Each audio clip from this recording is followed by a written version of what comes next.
દોય નથી ને દૂધડા ક્યાંથી લાવજો ગાવલડી તો દોઈ નથી ને દૂધડા ક્યાંથી લાવજો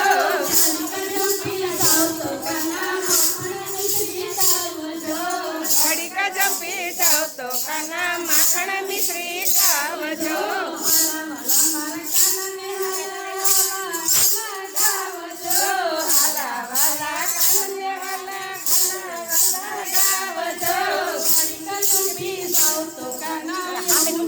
બધાનો